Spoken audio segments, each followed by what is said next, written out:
Pensé en engañar a mi novia para sentir que gané. Conocí a Mariana hace poco más de 2 años y medio en la universidad. Coincidimos en una materia optativa, de esas que uno mete solo para completar créditos.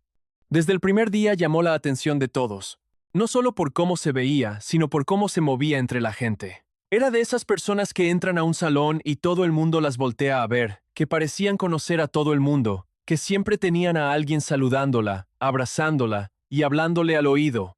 Yo era todo lo contrario, más reservado, más torpe socialmente, sin mucha experiencia real en relaciones ni amistosas y menos románticas. Nunca había tenido una novia formal, nunca había estado enamorado de verdad. Así que cuando empezamos a hablar y noté que me ponía atención de una forma distinta, sentí que me había sacado la lotería en la rifa de la suerte. Las primeras semanas fueron exactamente como todos dicen que son, intensas, dulces, absorbentes. Mensajes todo el día, vernos casi diario, planes improvisados, besos en cualquier rincón y a cualquier hora. Yo estaba completamente metido. Y ella también. Al menos eso parecía. Pero desde el inicio hubo algo que me incomodó, aunque no supe ponerle nombre en ese momento. Mariana no tenía amigas cercanas. Ninguna. Cero. En cambio, tenía muchos amigos hombres. Demasiados. Al principio lo racionalicé porque sí creo que hombres y mujeres pueden tener solo una amistad. Me dije que no tenía derecho a juzgar, que cada quien construye su círculo como puede, que no quería ser ese tipo de vato inseguro que controla con quién habla su novia.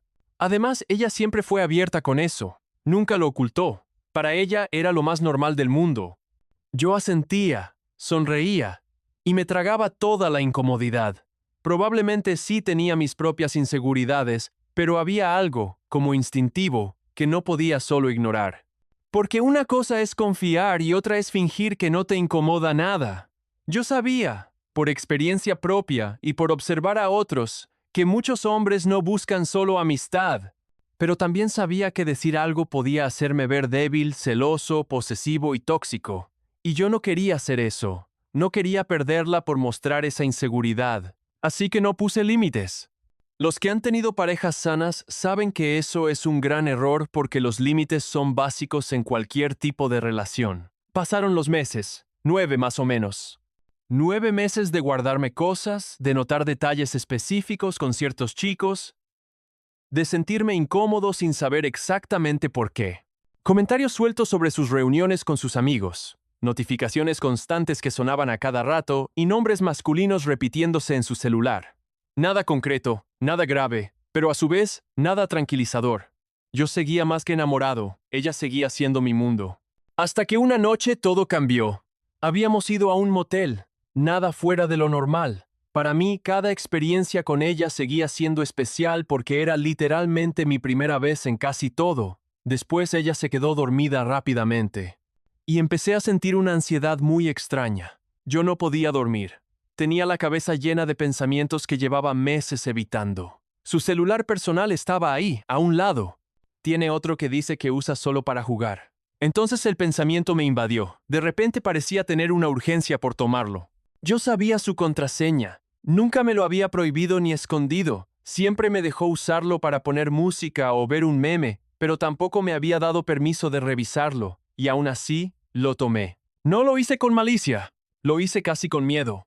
Cuando desbloqueé el teléfono, sentí ese vacío en el estómago que aparece justo antes de arrepentirte de algo que ya estás haciendo.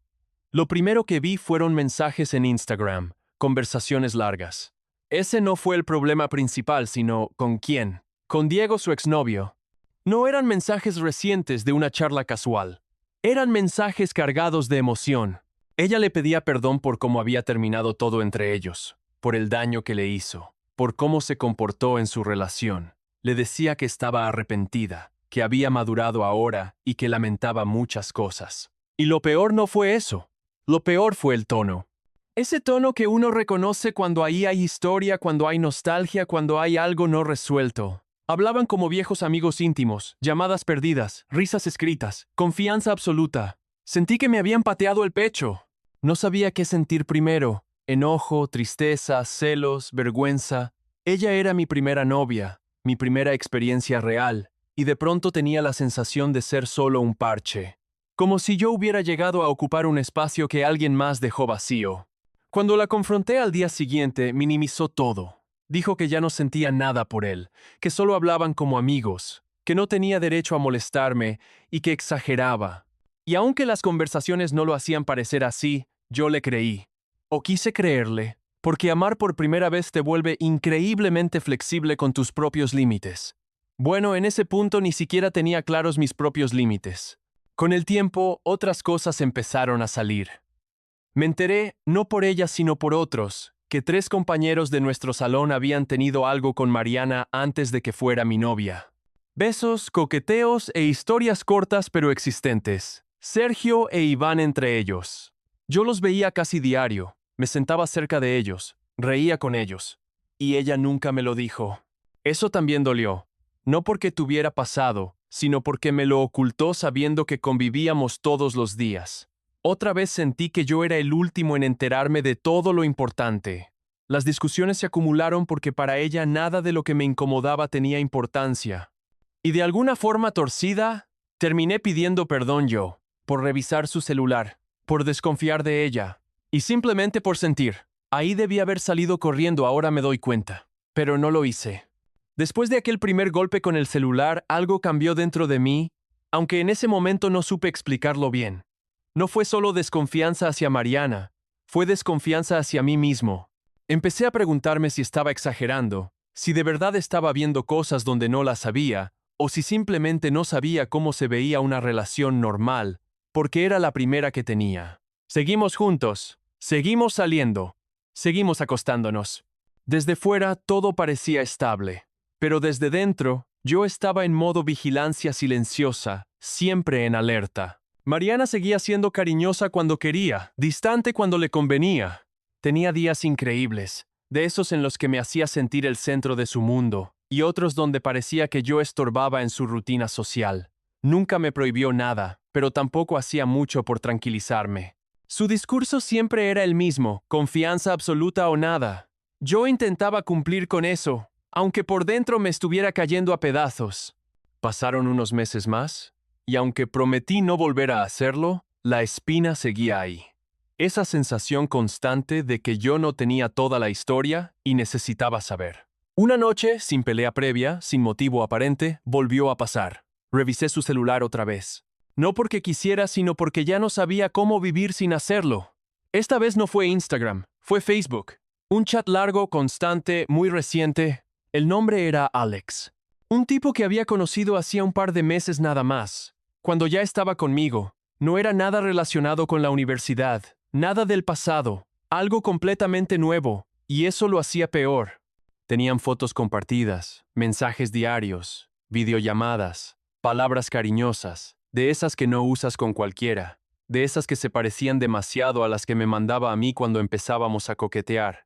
Habían intentado verse varias veces, y por horarios o excusas nunca se concretó. Pero la intención estaba ahí, clarísima. En uno de los mensajes, Alex se le declaraba abiertamente. No de forma ambigua ni en broma, fue súper directo. La respuesta de Mariana fue un simple «Oh», nada más. No lo rechazó, no le puso un límite, ni le dijo «tengo novio» o algo. Solo ese sonido escrito que no significa nada, y lo significa todo. Y lo peor fue que, después de esa declaración, ella siguió hablándole durante meses. Claramente dándole alas al hombre nada más porque nunca le dijo explícitamente que correspondía a sus sentimientos, pero no le puso un alto y siguió hablando cariñosamente con él, como ligues. Ahí sí sentí que algo se rompía de verdad, porque ya no era el pasado, ya no era un ex, ya no era una historia anterior a mí. Era algo que estaba pasando mientras yo estaba ahí, dándole mi tiempo, mi dinero, mi atención completa. Cuando la enfrenté, la respuesta fue brutal. Dijo que yo era un inseguro, un tóxico, que estaba exagerando y que Alex solo era un amigo. Y entre esas frases llegaron los insultos, palabras que se te quedan pegadas aunque intentes olvidarlas. Yo estaba llorando, literalmente quebrado, tratando de explicar cómo me sentía, y ella estaba más molesta por mi desconfianza que por lo que había hecho. Como si el problema fuera que yo miré su conversación privada, no la traición que encontré. Cuando se fue enojada, irónicamente dejó el otro teléfono, el de sus juegos, así que lo tomé y lo revisé, ni siquiera tenía contraseña. Ese mismo día, como si el universo quisiera terminar de patearme, encontré más cosas. Una cuenta secundaria de Instagram donde seguía a Diego, su ex. Historias antiguas. Likes. Interacciones que no cuadraban con su versión de "ya no me importa". Y luego la galería. Fotos que no quería ver. Nudes. De ella y con exnovios, como Dios los trajo al mundo. Guardados, intactos. Como si fueran recuerdos valiosos. Al poco tiempo regresó con la respiración fuerte como si acabara de correr y exigió que le diera su otro celular en cuanto vi que lo tenía en la mano. Cuando le pregunté por qué no había borrado todas las nudes donde salen sus ex mínimo, me dijo que no borraba nada, que ni siquiera las miraba. Yo no sabía qué dolía más, que las conservara o que actuara como si fuera algo insignificante. Esa noche salió a un antro con Valeria, su amiga. Según ella, necesitaba despejarse porque estaba harta de mis reclamos. Yo me quedé solo, con la cabeza hecha un caos, tratando de convencerme de que todo se iba a arreglar. Spoiler, no se arregló. Un tipo se le acercó, bailaron, y en algún punto él le robó un beso. No fue algo que ella me confesara con culpa. Me enteré después, casi como un dato sin importancia. Y otra vez, terminé pidiendo perdón yo. Perdón por desconfiar. Por revisar sus celulares de nuevo. Perdón por hacerla sentir juzgada. Si lo digo ahora me da hasta vergüenza. Pero en ese momento estaba tan hundido emocionalmente que creía que perderla sería peor que perderme a mí mismo. No sabía que ya me estaba perdiendo. Después de todo eso, algo cambió oficialmente en la relación. No fue una conversación bonita ni un acuerdo maduro. Fue más bien un desgaste silencioso. Yo ya no tenía energía para pelear y ella ya no tenía paciencia para escucharme. Así que hicimos lo que hace muchísima gente, poner límites encima de una base ya rota. Mariana dejó de hablar con hombres de forma tan evidente, o al menos eso parecía. Me mostraba su celular cuando yo estaba cerca, dejaba las conversaciones abiertas, hacía comentarios del tipo, mira, ni le contesto. Todo muy transparente, en apariencia. Y sí, objetivamente ya no hacía nada mal. Pero el daño ya estaba ahí. Yo ya no era el mismo. Empecé a vivir con una especie de archivo mental permanente. Cada cosa nueva se comparaba con lo anterior. Cada notificación me activaba algo. Cada vez que salía con una amiga, mi cabeza se llenaba de escenarios. No porque quisiera, sino porque ya había aprendido a esperar lo peor.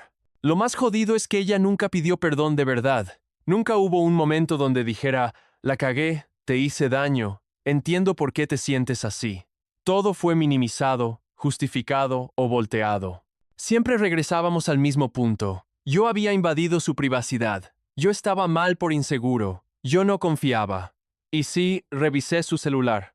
Y sí, estuvo mal. Pero nadie me va a convencer de que lo que encontré no era suficiente para romperle la confianza a cualquiera. Empecé a acumular resentimiento. Del feo, del silencioso, ese que no se grita pero que te envenena por dentro.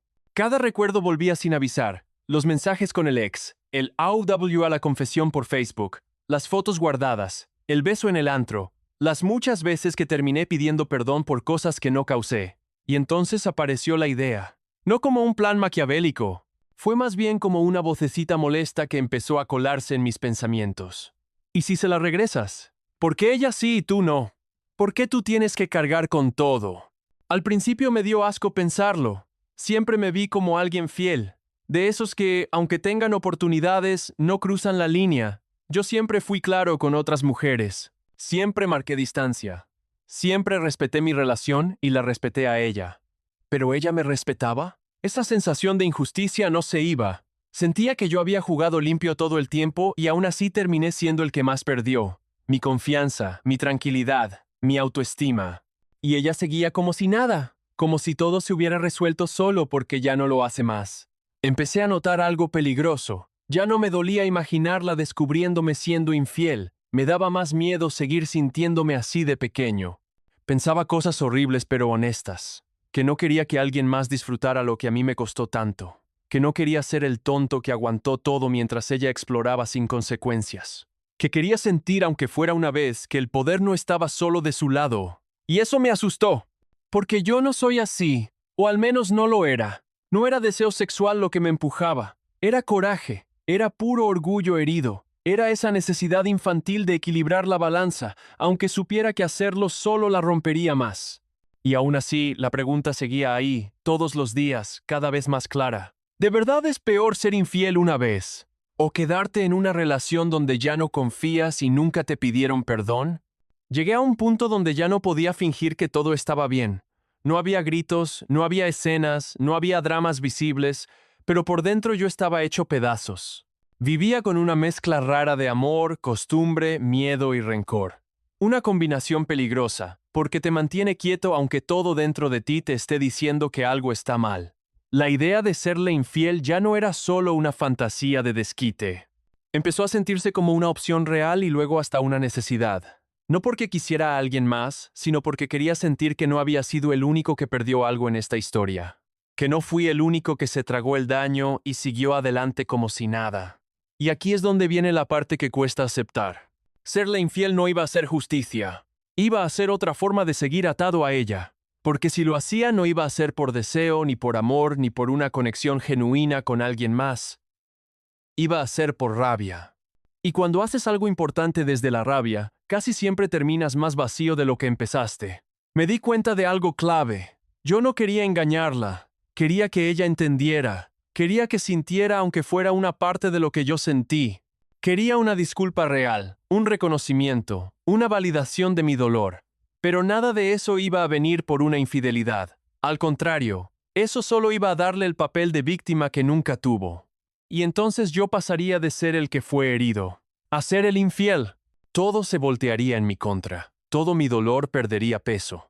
Lo que aguanté quedaría sepultado bajo una sola acción mía. Y ella por fin tendría algo que reprochar sin discusión. Ahí entendí otra cosa aún más dura. Yo no estaba pensando en engañarla porque quisiera estar con alguien más, sino porque ya no sabía cómo salir de ahí. No sabía cómo soltar a mi primera vez, a la persona a la que le di todo, a la relación que me costó tanto esfuerzo sostener. Me aferraba al tiempo invertido, al dinero, a los recuerdos, al miedo de que alguien más disfrutara lo que yo construí. Pero esa es una trampa. El tiempo que ya diste no se recupera quedándote. El respeto que se rompió no vuelve cobrando venganza. Y el amor no se arregla emparejando culpas. La verdad, aunque duela, es esta. Cuando empiezas a fantasear con ser infiel para estar a mano, la relación ya está rota. No porque no haya cariño, sino porque ya no hay paz. Y sin paz no hay futuro que valga la pena. No te mereces cargar con lo que no hiciste. Pero tampoco te mereces convertirte en alguien que no reconoces solo para no perder. A veces irte no significa que perdiste. Significa que dejaste de perderte a ti. Si estuvieras en mi lugar, ¿le devolverías aunque sea un poco de lo que te hizo? Si llegaste hasta aquí, suscríbete, dale like y comparte. Nos ayudarías muchísimo. Nos vemos en el siguiente Chismecito Anónimo.